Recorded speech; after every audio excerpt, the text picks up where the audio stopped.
Hi, I'm Darlene Griffiths, and let's talk about cyberbullying. I'm going to start with the faculty first. My faculty need to understand what cyberbullying is. It's the repeated use of technology to harass, humiliate, or threaten. 22.5% of all online harassment comes in the form of comments, as we can all attest to on Facebook. 61% of the bullying online is focused on personal appearance, such as, "You look fat," "Hey, two eyes."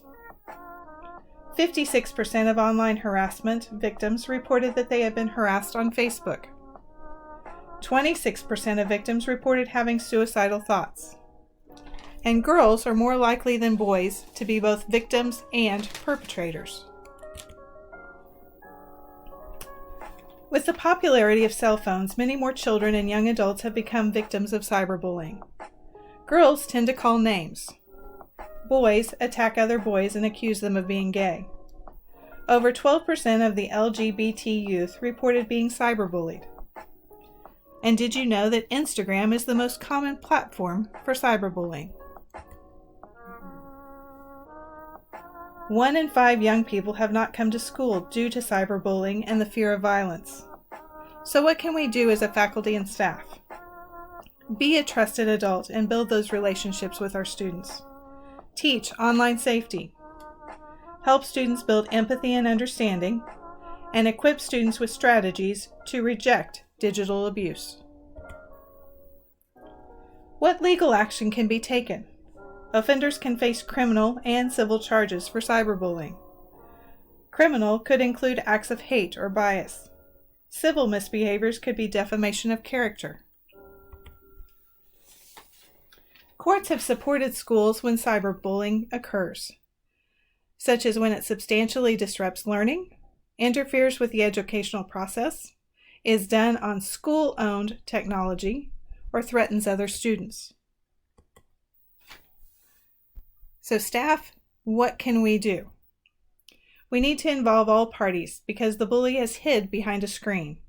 Make the bully face the victim and include the bystanders. Discipline from the principal may not be enough.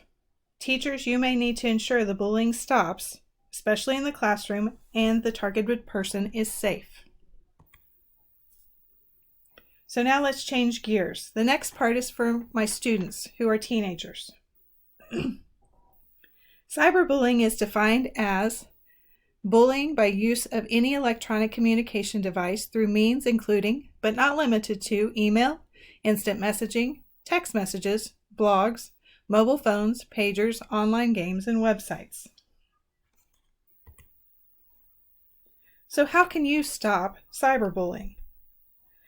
If the victim goes to our school, you need to tell your teacher, Mrs. Caston, the counselor, or myself. Always collect evidence. Take a screenshot or record what the bully is saying.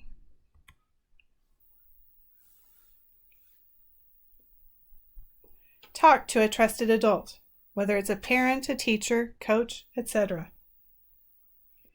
Support the victim by encouraging them with kind words and letting them know that they are not alone.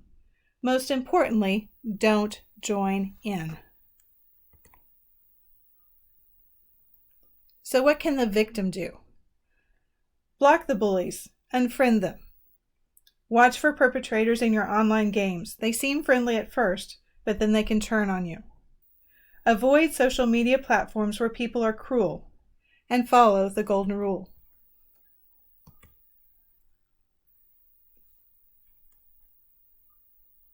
The top 3 social media platforms where cyberbullying occurs is number 1, Instagram, number 2, Facebook, and number 3, Snapchat.